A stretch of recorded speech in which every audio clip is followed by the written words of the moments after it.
betul atau tidak, Sob, bahwasanya baik Muhammad, baik Allah tidak pernah menyalah-nyalahkan Paulus? Baik, nih ku jelaskan sama kau ya. Nih Dis ya. Inilah Dis ya, dusta dalam segala hal itu boleh kan dalam Kristen ya. Nih Dis, kau lihat ya tentang masalah Paulus nih kan ya, tentang masalah Paulus ya, Bulus. Tentang masalah Paulus ya nih, di bawah kita lihat ya webnya ya. Nah, nama dua rasul pertama adalah Simon dan Yahya. Dan nama yang ketiga adalah Paul. Dan desanya adalah Antioquia. Pernyataan ini sangat lemah. Ya lemah itu kan ya, komentator yang ngomong. Di dalam kitabnya Al-Bidayah wan Nihayah, riwayat Qatadah dan juga Ibnu Juraid tentang adanya utusan ketiga yang bernama Bulus atau Paulus, pernyataan ini sangat lemah. Ya emang biasa. Ya, jadi kalau dalam kali. Oke, ya, saya tanggapi. Edis ya. Bisa saya tanggapi? Kalaunya gini ya, kalaunya mendukung kekristenan di bawah meskipun lemah kan kayak gitu. Oke, bisa saya tanggapi, Sob? Tanggapi lah, aku kan udah tunjukkan bukti itu. Jadi mereka itu gini teman-teman. Kalau misalnya ada hadis-hadis yang merugikan agama Islam, langsung dibilang lemah. Doif ini palsu. Mereka yang bikin riwayat sendiri, mereka yang lemah-lemahin sendiri. Sob, begini Sob. Yang ingin saya utarakan sama kamu begini.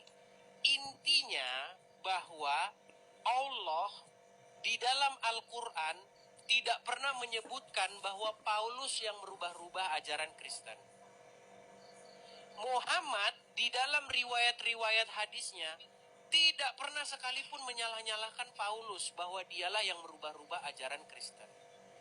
Bahkan di dalam surat-surat Rasul Paulus kepada jemaat di Korintus, kepada jemaat-jemaat, itu malah masuk ke dalam kitab-kitab hadis. Contoh misalnya, apa yang tidak pernah terlintas di dalam pikiran manusia, apa yang tidak pernah masuk ke dalam hati manusia, itulah yang disediakan bagi mereka. Itu ada dalam hadis qudsi, betul? Halo? Nah, langsung pura-pura halo. Ada, Dis. Ada literasi dari beberapa ulama, tapi bukan ulama aswaja, tapi ulama dari Syiah.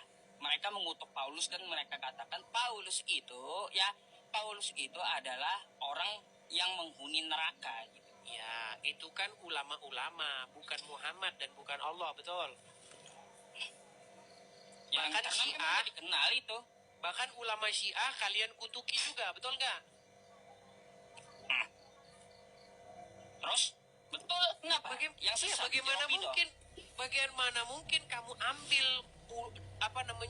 syubhat, kamu ambil referensi dari ulama-ulama yang mencaci maki ini sahabat-sahabat Muhammad. Ini kan tidak konsisten kalian, Sob. Yang namanya Rafidah ya, sesat itu Dis ya, seperti menuhankan Ali bin Abi Thalib yang tidak sejalan dengan kami Islam. Kenapa mereka disebutkan menuhankan Ali bin Abi Thalib? Ya terlalu meninggikan kayak kalian juga, sampai-sampai ya meninggikan Yesus sampai disembah-sembah kan kayak gitu. Baik, saya tanggapi ya. Jadi ini Sob, ini tema yang bagus Sob.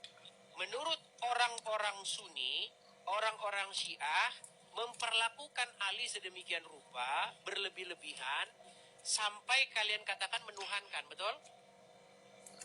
Iya, betul. Nah, sementara Sob, perbuatan yang umat muslim lakukan, orang-orang Sunni lakukan terhadap Muhammad, itu lebih parah ketimbang apa yang orang-orang Syiah lakukan kepada Ali bin Abi Thalib. Begini Sob, pernah tidak ada riwayat bahwasanya pengikut Tuhan Yesus minum air kencingnya? Riwayat. Ada nggak riwayat pengikut Tuhan Yesus? Lama. Di perjanjian lama baru ada. Ini gimana sih si Uncup ini? Aduh, Cup gimana kita mau diskusi?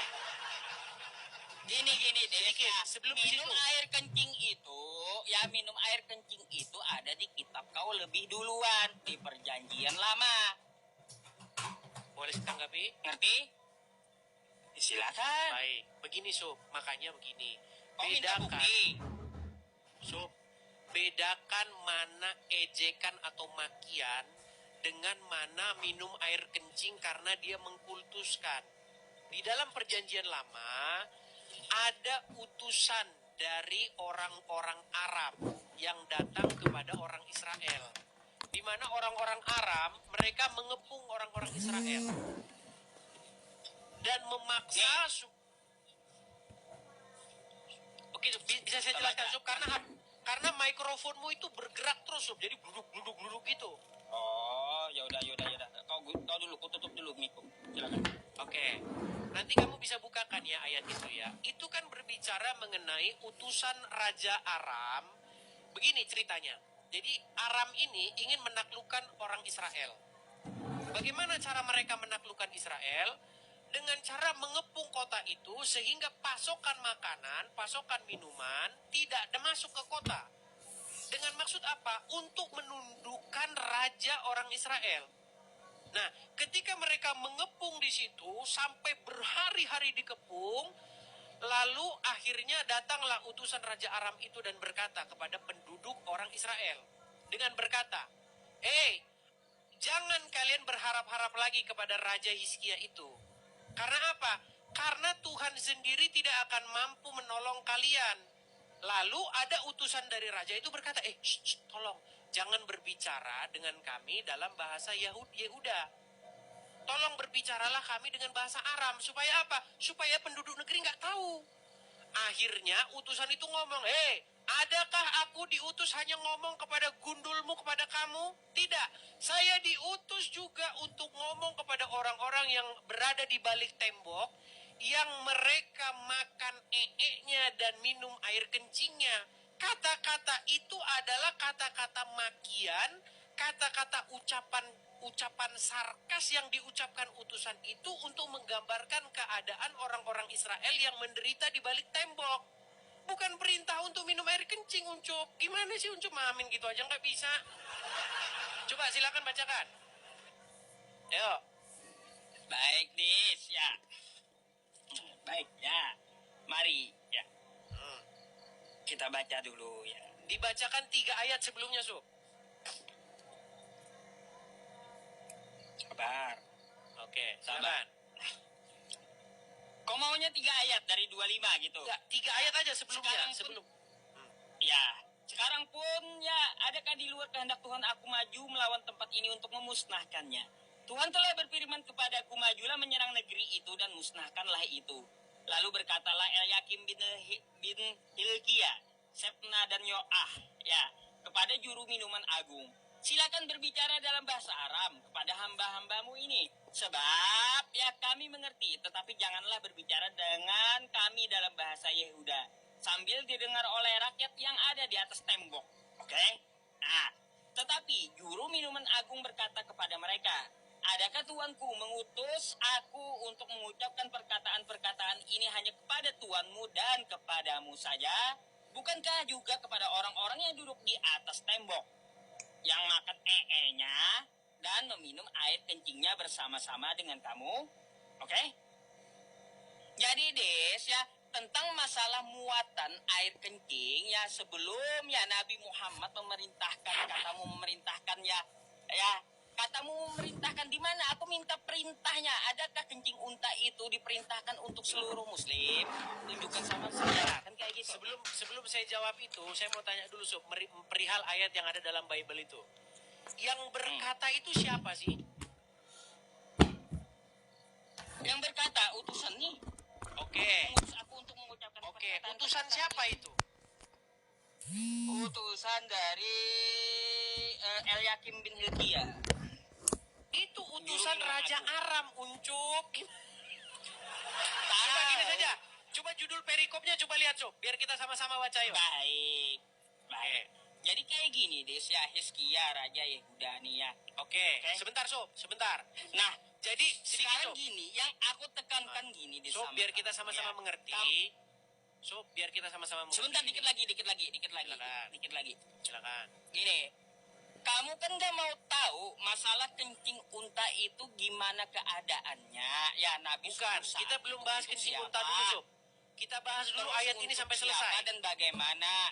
Nah, lalu ini pernyataan tentang masalah meminum air kencing itu, ya, cerita meminum air kencing itu lebih duluan ada di Bible. Itu bukan minum air kencing, Sob. Itu cemoohan, Sob. Cemoohan. Coba, kita harus sabar teman-teman. Karena orang-orang muslim ini kalau baca Bible, mereka suka nyolong ayat-ayat kutip-kutip saja. Gini, Sob, saya mau tanya dulu, Sob. Sob, Oke. saya mau tanya dulu, Sob. Latar belakang ayat itu, kalau kita bicara itu secara keseluruhan, itu kan mengenai kota Yehuda atau penduduk negeri Yehuda yang dikepung oleh pasukan Aram. Betul atau salah? Iya. Oke. Juru minuman Raja Aram ini diutus untuk mendatangi kota, betul?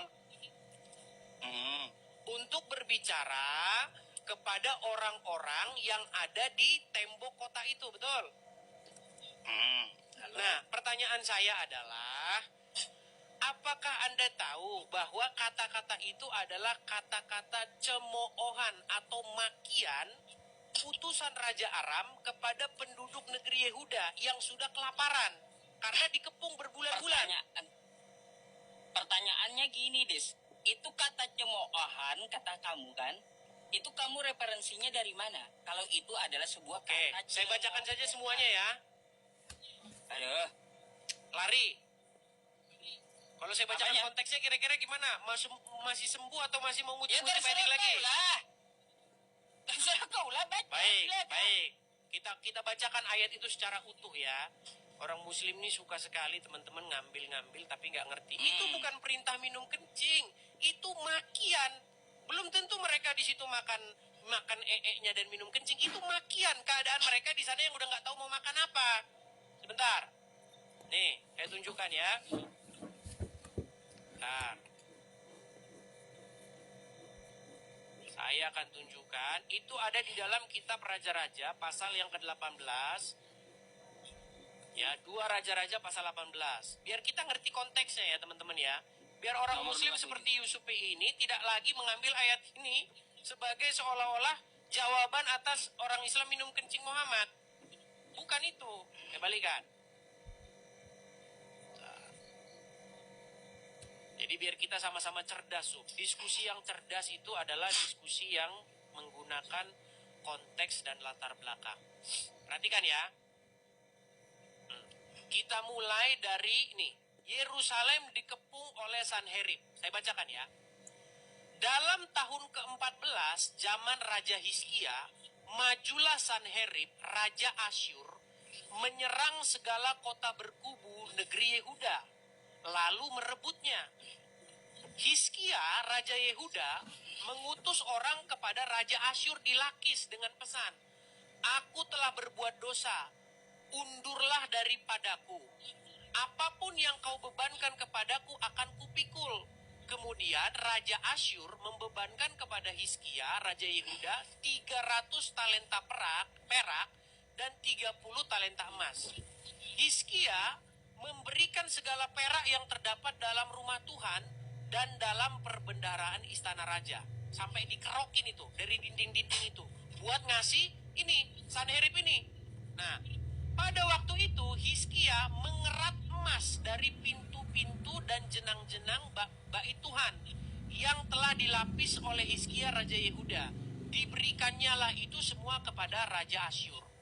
Sesudah Raja Asyur mengirim panglima kepada istana dan juru minuman agung dari Lakis kepada Raja Hizkia di Yerusalem, disertai suatu tentara yang besar, mereka maju dan sampai ke Yerusalem. Setelah mereka maju dan sampai di situ, mereka mengambil tempat dekat saluran kolam atas di jalan raya Padang Tukang Penatu. Nah, ketika mereka memanggil-manggil kepada raja, dipanggil-panggilin. Ketika membahas Islam dan Kristen, seringkali orang langsung fokus pada perbedaannya. Padahal, jika dilihat lebih jauh, kedua agama ini memiliki sejarah panjang dan pengaruh besar terhadap perkembangan dunia. Islam dan Kristen berkembang di banyak negara dengan budaya yang berbeda-beda. Karena itu, tradisi dan cara menjalankan ajaran agama juga bisa dilihat beragam di setiap tempat. Dalam pembahasan kali ini, kita akan melihat berbagai sisi menarik tentang kehidupan umat Islam dan Kristen, mulai dari budaya, tradisi, hingga pengaruhnya dalam kehidupan modern. Dalam agama dan kehidupan sehari-hari, bagi banyak orang, agama menjadi bagian penting dalam aktivitas sehari-hari, mulai dari cara berbicara, berpakaian, berinteraksi, hingga menentukan kebiasaan dalam keluarga. Dalam Islam, ibadah dan aturan hidup sangat berkaitan dengan keseharian umat Muslim. Sedangkan dalam Kristen, nilai kasih, pengampunan, dan pelayanan bagi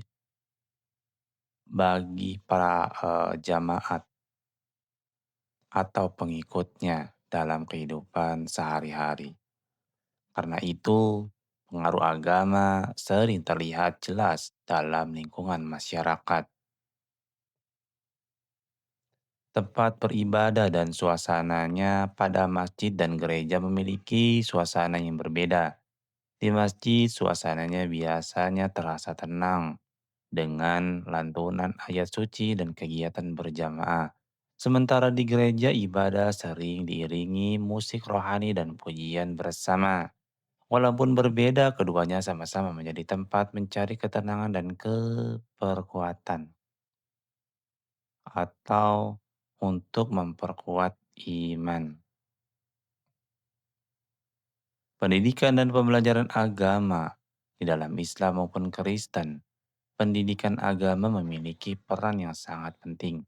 Banyak anak mulai belajar agama sejak usia dini, melalui keluarga, sekolah, ataupun lembaga keagamaan. Di berbagai negara, pesantren, madrasah, sekolah Kristen, dan sekolah teologi berkembang sebagai tempat pembelajaran agama dan pendidikan umum. Bagaimana dengan tradisi dalam keluarga? Tradisi keluarga sering dipengaruhi oleh keyakinan agama. Dalam Islam, momen seperti buka puasa bersama atau sholat berjamaah menjadi bagian penting dalam keluarga. Sedangkan dalam Kristen, perayaan Natal dan doa bersama keluarga menjadi tradisi yang sangat dikenal. Tradisi seperti ini biasanya membuat hubungan keluarga menjadi lebih dekat. Agama juga memiliki pengaruh besar terhadap seni.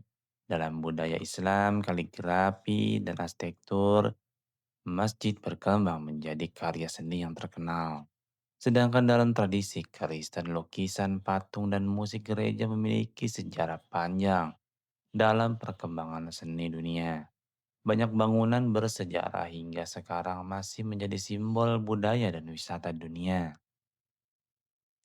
Dan kegiatan sosial masyarakat dari kedua agama itu, komunitas agama sering aktif dalam kegiatan sosial. Mereka berkembang dan membantu masyarakat melalui pembagian makanan, pendidikan gratis, pelayanan kesehatan, dan bantuan kemanusiaan. Di beberapa daerah, komunitas lintas agama bahkan bekerja sama dalam membantu masyarakat yang membutuhkan. Di media sosial dan diskusi agama saat ini, pembahasan agama sangat mudah ditemukan di media sosial. Ceramah, podcast, video diskusi, hingga konten edukasi agama ditonton oleh jutaan orang setiap hari. Namun karena informasi menyebar sangat cepat, masyarakat juga perlu berhati-hati agar tidak mudah terpengaruh oleh informasi yang belum jelas sumbernya. Di perbedaan budaya di berbagai negara. Walaupun agamanya sama, tradisi masyarakat bisa berbeda di setiap negara. Misalnya tradisi Ramadan di Indonesia tentu berbeda dengan Timur Tengah. Begitu juga perayaan Natal di Eropa berbeda dengan di Asia. Hal ini menunjukkan bahwa budaya lokal juga ikut mempengaruhi kehidupan berdampingan. Di berbagai kota, umat Islam dan Kristen hidup berdampingan selama bertahun-tahun. Mereka menjadi tetangga, rekan kerja, dan teman sekolah. Banyak juga yang saling membantu saat ada kegiatan sosial atau perayaan tertentu. Karena itu, toleransi menjadi bagian penting dalam kehidupan masyarakat modern. Memahami perbedaan keyakinan memang tidak bisa dihindari, namun cara menyikapinya sangat menentukan hubungan antar manusia. Ketika diskusi dilakukan dengan tenang dan saling menghormati, perbedaan bisa menjadi kesempatan untuk menambah wawasan. Karena pada akhirnya, setiap orang memiliki latar belakang dan pemahaman yang berbeda-beda. Ada 10 fakta menarik. Islam dan Kristen memiliki pengikut di hampir seluruh dunia. Yang kedua, banyak kota besar memiliki masjid dan gereja. Yang ketiga, tradisi puasa dikenal dalam kedua agama. Yang keempat, hari raya agama menjadi bagian penting budaya masyarakat. Yang kelima, banyak universitas tua berkembang dari lembaga agama. Dan yang keenam, kaligrafi menjadi seni khas dalam budaya Islam. Yang ketujuh, musik gereja memiliki sejarah panjang dalam dunia musik. Yang kedelapan, banyak wisata religi dikunjungi jutaan orang setiap hari. Yang kesembilan, arsitektur masjid dan gereja memiliki desain yang unik. Yang kesepuluh, banyak organisasi sosial lahir dari komunitas agama.